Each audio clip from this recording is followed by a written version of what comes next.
No!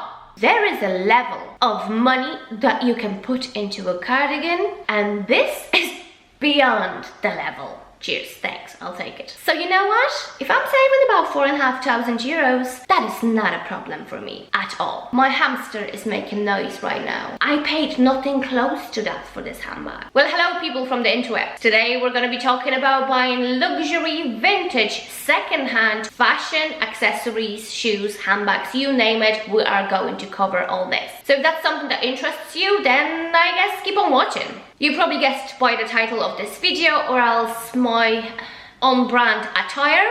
I am going to be mainly referring to Chanel, vintage Chanel in particular. But just a disclaimer, all these rules and everything that I will tell you based on my Chanel products apply to any other brand as well. Well-established brand. Before we get to the chase of this video, I think it's very important to establish what is the difference in between vintage and secondhand. So vintage is basically any item that would be more than 10, 15, 20 years old, in around that bracket, or even older, you know, that's a vintage item. Anything that's older than 10 years would be considered vintage. What is the difference in between vintage and secondhand? So secondhand market is much broader. Secondhand market will consider vintage items and current items, meaning that, for example, you could potentially go into Chanel boutique, buy an item that's available in current collection, but you could resell it. Therefore, the item comes from a secondhand market. It doesn't come directly from the boutique. Secondhand market doesn't mean vintage. It just means that it wasn't purchased directly from the boutique.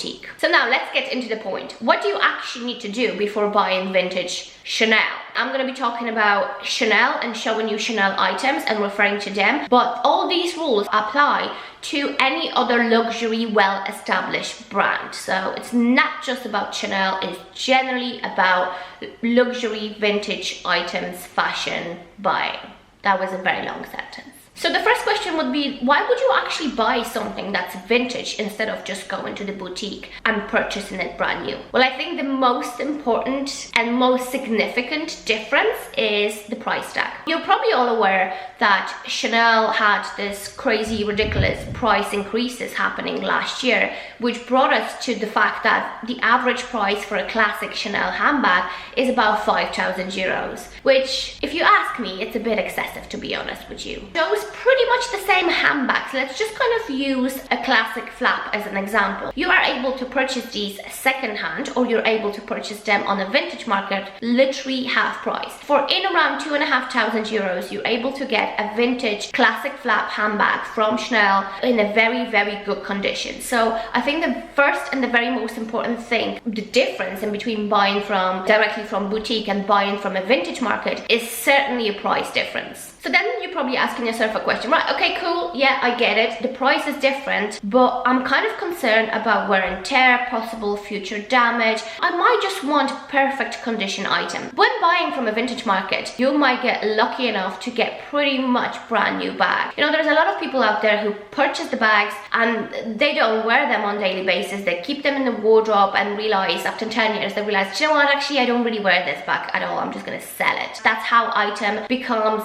available vintage, but in an immaculate condition, and you can take advantage of that. So, you know, wear and tear is not necessarily the case. What's also quite important to mention is the fact that boutiques will allow you to send an item to repair. This is something that I have done so many times in my life. By purchasing a vintage item, I was like, okay, this is not perfect. I'm not entirely comfortable to fix it myself. I would bring it to Chanel boutique and I would get them to repair it. And I think this is a good time for me to mention a perfect example of me doing so. This is a pair of vintage boots that I bought about 2 years ago, I think. I was absolutely obsessed with these boots, and it took me like several months to actually find them online and to actually find them in my midget size. When I bought them, I was absolutely delighted. I wore them several times and I noticed that the sole kind of started to come off in here. I just noticed that it was kind of loose. I brought these boots to my local Chanel boutique. They took them from me. They've sent them to repair. For this particular repair, I did have to pay. I remember them being like, I'm really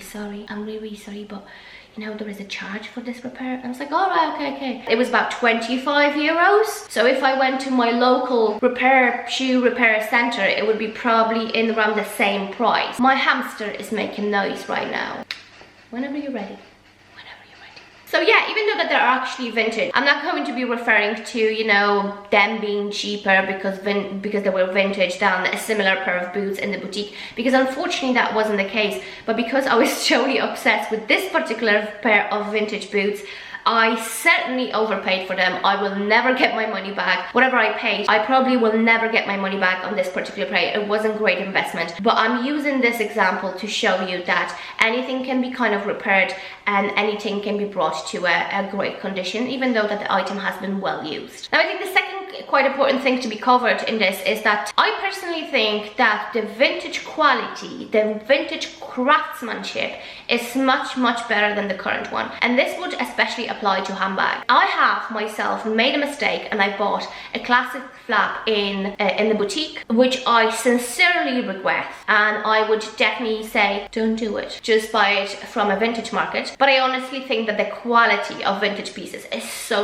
much better than current quality. For example, back in the day, I think they stopped doing that in around 80s or 90s. Chanel used to cover their hardware, their bag hardware, in actual gold. I don't think they do that anymore. I don't think this is the case. Just generally, when you feel, when you touch, when you see a vintage handbag, you will certainly see the difference. I think wear and tear is completely different scenario. I think the quality of the leather is so much better, and just general craftsmanship, they're just so much better if you ask me. I often have people messaging me on Instagram asking how I keep my vintage or even current kind of handbag in immaculate condition. There is thousands and thousands of different ways to do it. It's super easy. You don't have to send your vintage handbag to a spa and pay 200, 300, 400, 500 euros for it. You can actually do it at home using just cheap enough products that are available in your local Tesco, and you can buy on eBay, etc. But that is a subject for a different video, and we will certainly do it at some point, but not today. Another thing when it comes to a vintage handbag, not necessarily classic pieces, is that if you're looking for a certain purpose of a handbag, I think it's so much better to purchase it from a vintage market, because you might have very similar handbag that's available in the current season, and again you will have that huge massive price tag on it. And I think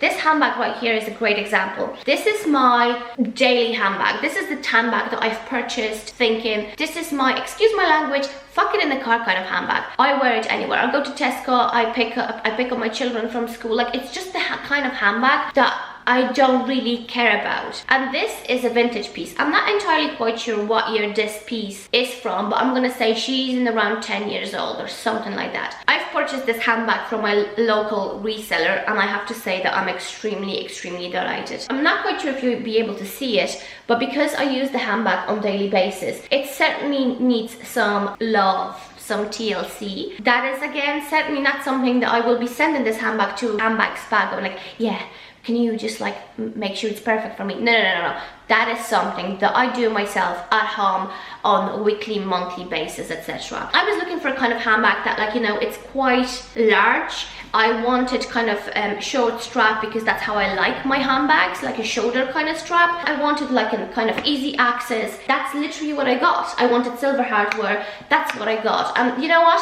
If I wanted to go to the boutique and buy, let's say, a version, because this same actual handbag isn't currently available, but some sort of a version of a handbag like this, we're talking anything in between maybe 3,500 to 5,000 euros. I paid nothing close to that for this handbag. Nothing close to that. So I think we pretty much kind of covered handbags at this point. So I'm going to move on to clothing. There is one rule when it comes to buying vintage clothing, and it goes a little bit like this. People were smaller back in the day. Sizing was smaller back in the day. So always size up. So let's say, for example, you're in around size 36 in current kind of Chanel and current kind of sizing, French sizing. If you buy size 36 in a jacket, a skirt, a blazer from the 80s, that is going to be very tight and possibly way too small for you. Why is that? Because sizing changed over the years, and I think people back in the day were a bit smaller than they are now, to be honest with you, but sizing has changed. Let's just leave it at that. And I think the same rules apply. Like, if you wanted to purchase a blazer, some sort of a jacket directly from Chanel boutique, from current collection, we're talking anything about 4,000 to 5,000 euros, which, if you ask me, it's a bit excessive. Very similar items can be obtained from a vintage market or a second-hand market, but more so like vintage market, for literally a tenth, I'm not exaggerating, a tenth of the price. And I'm going to give you a perfect example of kind of a jacket of my dreams that I am wearing at the moment. This is a vintage Chanel blazer that I've purchased from one of my favorite Japanese resellers. And the reason why I bought it was because, I don't know if you remember, but last like autumn winter collection, they did this Cruella de Mon jacket that was kind of like half beige, half black, and it had quite classic cut to it. I really liked the cut of the jacket. I fell in love with that jacket. I tried it on in the boutique and I was like, 5 grand. Then I saw this blazer via one of Japanese resellers and I was like, holy moly, this is pretty much the same thing. Like even the, I don't know if you're gonna be able to see it, but even the texture of the blazer itself is pretty much the same as the one in the boutique. I was like, we're gonna make a purchase. This jacket was literally a tenth of the price of a very similar jacket available in boutique. Why are the Chanel classics like this much cheaper vintage? Because obviously they're vintage and they're old, and also sometimes they have a sign of wear or they're missing labels, etc. This jacket was extremely cheap for what it actually is, and one of the reasons why the price tag was so good was because this jacket did not have a label size. So here we have the boutique label, and back in the day you would have another label in here that would indicate the sizing. It would also indicate what is the jacket made from, like wool, cotton, and all this. This label is missing, and that's certainly something that impacts the price of an actual item. Everything else in this jacket, again, I don't know if you'll be able to see, but there was like CCs kind of all over the place. Everything else about this jacket appears to be absolutely perfect. So you're probably asking yourself a question, but like, how do I know what size this jacket is? Is it gonna fit me? Every single reseller will always put the measurements. Even if there is no label size, they will usually say, we think this is in around that size, but please see the measurements so we can make sure that it's actually going to fit you. So you know what? If I'm saving about 4,500 euros, that is not a problem for me at all. I'm fine without the label. I'd be grand. Cheers, thanks, I'll take it. Another quite important thing as well, if you're interested in like a resale, I'm the kind of person who changes their wardrobe all the time. I buy bits and bobs, I wear them a couple of times and like, yeah, let's move on, next. So whenever I'm buying an item, I'm also really curious and concerned about resale price. So you see, one of the things that's very important for me is like, if I buy this blazer for let's say 500 euros, what is the price that I will be able to resell it when I'm bored of it? I certainly can resell that for double or even more than that. So that is something that's quite important for me as well. And something that's quite important to mention as well, we were talking about clothing, we were talking about handbags, I've mentioned Japan. I find that Japanese resellers will have the best stock and the best prices. So you're probably asking yourself a question, well, hold on a second. Why is my local reseller selling vintage Chanel classic flap for 3.5 grand and I can see them in Japan being sold for 2,500 euros? Well, that's because if you're buying from Europe, you technically need to pay custom duties and taxes. Why am I saying technically? Custom duties are always the case. This is somebody talking from the experience. You will always pay custom duty, but you will not necessarily be taxed. There is so much to it, and you know, I have an experience now where I was able to import things from Japan. I have always paid import duty, but I wasn't necessarily charged the tax. I was stupid enough that I've never actually bothered to download the invoice that comes with your import tax. Therefore, I cannot make a full statement.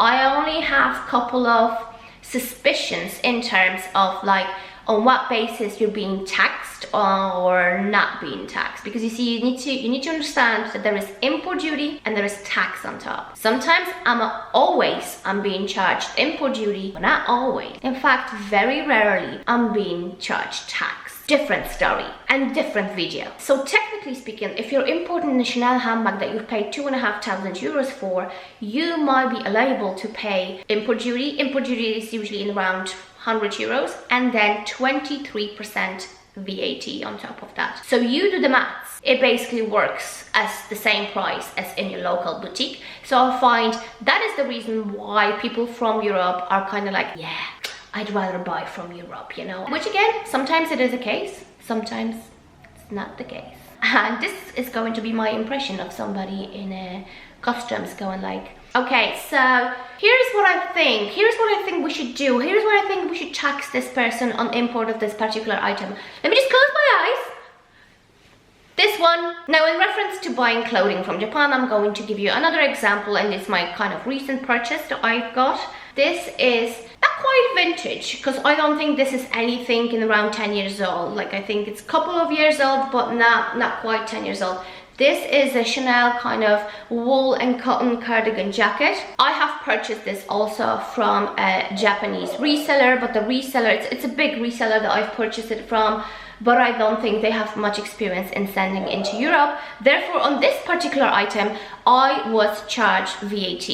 And I'm not quite sure if VAT was charged because that seller wasn't entirely sure how to label this item. Perhaps maybe this item wasn't vintage and considered as a collectible.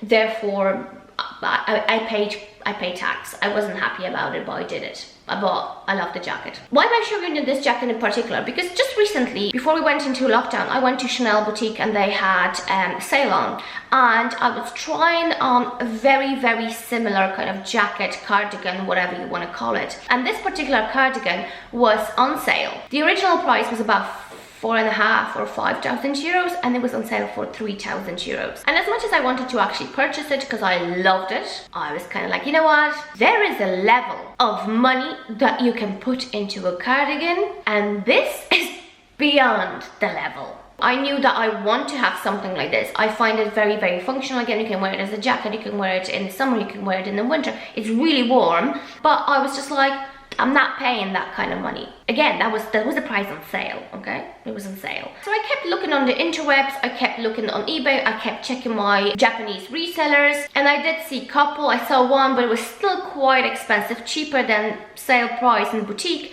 and it was also size 34, so I was like, And then I saw this one, and I was like, do you know what? This might be the one. Don't get me wrong, whenever I make a purchase like this, I sleep on it for a day or two, and then I'm like, do you know what? No, this is gonna work in my life perfectly. We're gonna be a happy family. That's kind of how it was with this particular item. Again, I think that kind of explains why those items are cheaper in Japan and why Europeans kind of try to avoid buying from Japan, because there is a tax, because there is a potential of getting taxed, and there's definitely import duty as well. Oh, and just to mention as well, I bought it in Japan. I was charged tax on this particular item, but still, judging by what's available on the second-hand or a vintage market in Europe, if I want to sell this jacket right now, I am still making money. It's not a significant amount of money, and I might just kind of break even, but you know, at least I'm not losing money. And I find that's usually the way it works when you buy items in Japan. But think of that tax. So we spoke about handbags, we spoke about clothing, and now we're gonna move on to shoes. With handbags, I kind of mentioned that I find that craftsmanship is so much better on vintage items. I have to say that I also find that with shoes, and it's not quite craftsmanship, but it's more so to do with the leather that's being used. And what's the percentage of the item breaking and wearing and tearing or being faulty? I have had a situation where I purchased a current, at the time, pair of shoes in Chanel boutique, and I had to send them back because they broke, they weren't able to repair them, so they just gave me a refund. I have 20 years old pairs of shoes from vintage market that I've purchased, and that's certainly not the case. But let's use these sandals as an example. I absolutely adore these sandals. I have managed to buy them on Vestiaire Collective, and they were something around 150 euros.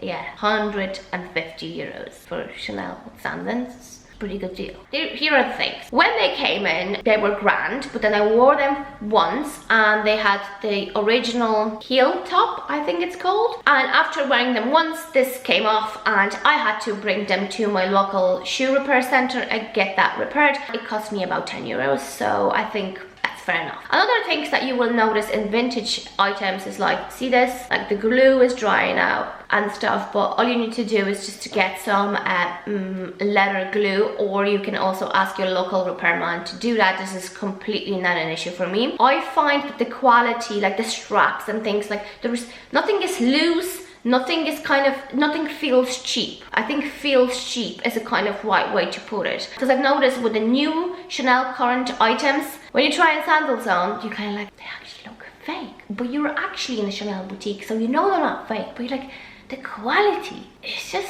And that is certainly not the case with vintage items. Buy vintage, basically. Oh, and one more thing. If these were like current collection, the price tag would be anything above 500 euros. 500, 600, 700 euros. That would be the price tag that I would expect these to be in the boutique right now. And when we're on shoes, I'm going to bring you another example, and this is also a vintage pair of platform sandals, flip-flops, whatever you want to call them. I also got them from one of my favorite Japanese resellers, and I just wanted to show you the quality of the item and like what is it when we're talking about vintage. Every respectable vintage reseller would have a rating of the quality of the item. So let's say we're going like 1 to 10. So they will mark what is the condition of the item. 5 out of 5, and they will have a detailed description of what's wrong, if there's anything wrong, and if there's any marks and things like that. All I want you to see is like the quality of this item. See here, don't know if the camera is going to pick this up.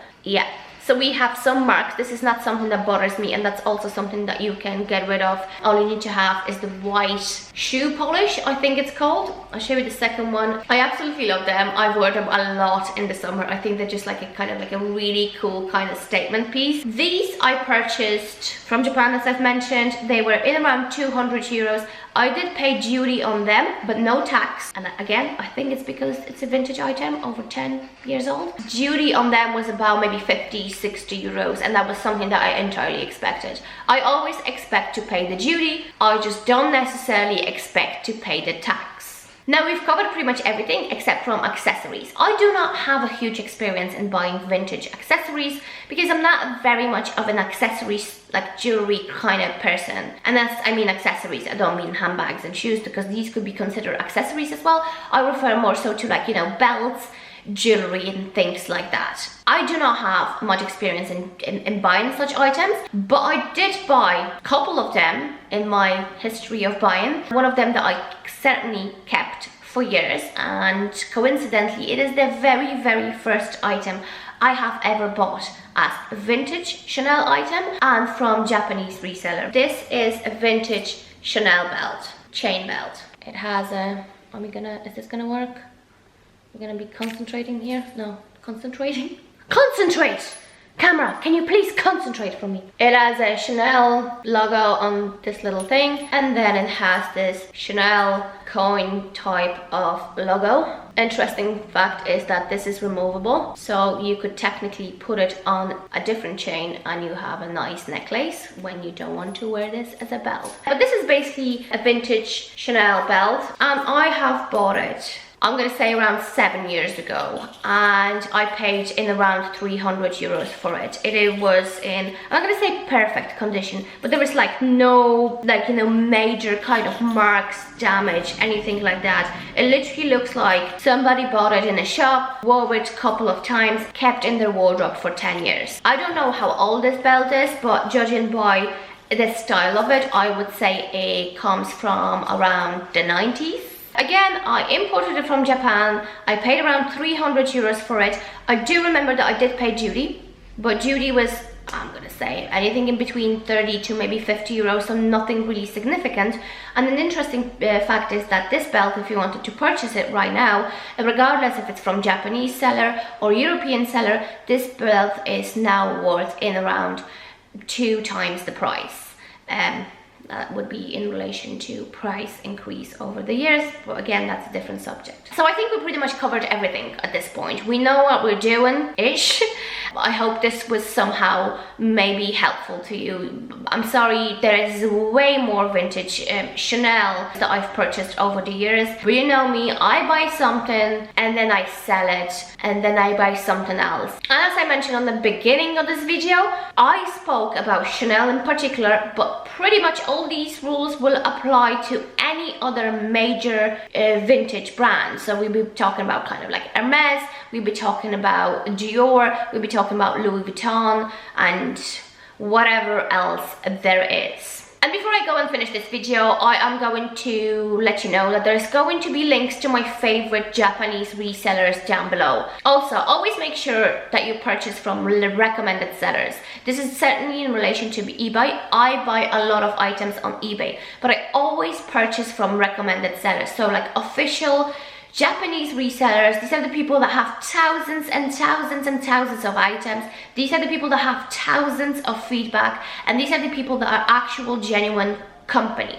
This would be because obviously you don't want to get scammed, and your chances of getting scammed by a random Mary selling something without any feedback on the internet saying that this is a genuine item, your chances of getting scammed are much, much higher. Now, with all that said, I think it's time to finish off this video. I hope it was in some way useful to you. If you have any further questions, don't hesitate to comment down below and I will try my best to get back to you. Oh, actually, just before I go, I'm going to go through a couple of questions. I've put this question box on my Instagram in relation to this particular video, so we're just quickly going to go through. There's only a couple of questions. How to take care of it and how to reshape if the shape has been lost. This is a different subject kind of video. There's so much to it, and I will certainly in the future do some sort of a video when I'm talking about like how to take care of your vintage bags, etc. For now, quickly, all I can say is always stuff your bags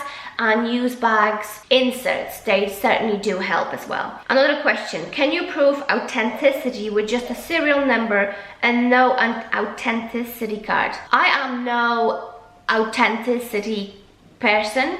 I am not good at this, but serial number and authenticity card will have nothing to do with actually proving the item is authentic. There is those super fakes. I've seen them, I've touched them. I was like, how is that? Like, the bag is the same as my genuine handbag, and these bags will have a serial number that corresponds to the card. So you do not authenticate items based on that. That means nothing nowadays. Do you trust Vestiaire and resale platforms? You don't. Well, I actually buy my vintage items from Vestiaire Collective, and I buy them from eBay, and I buy them from my local resellers, and I trust them. I sell all my items via Vestiaire as well, so I certainly do trust them. Never ever had an issue with them whatsoever. With eBay, I've mentioned that earlier on when it comes to like my favorite and trusted resellers. Another question, where would be the best place to purchase at reasonable price? Love your style, by the way. Thank you. I've mentioned that before. I go to Japanese resellers, I buy on Vestiaire, I buy on eBay, and I buy in my local resellers as well. And the last question is, best places, sellers, and also what prices are competitive? Best places, we've covered that. Competitive prices, like it depends what you mean. There might be competitive price for a pair of heels, competitive price for this handbag, or a competitive price for a classic flap. So all you need to do is just go and do a research. Have a look. Let's say you're looking for 255. Have a look what's the price on Vestiaire. Have a look what's the price on eBay. Have a look what's the reasonable price, the average price, etc. And that would be the price indication. Using classic flap or 255 as an example, I think a good price tag for a vintage item in a good condition is about 2,500 euros. So anyways guys, I'm gonna wrap it up now. Thank you very much for watching. I hope you find this video somehow helpful or useful. Thank you so much for watching, and I will see you in my next video. Bye.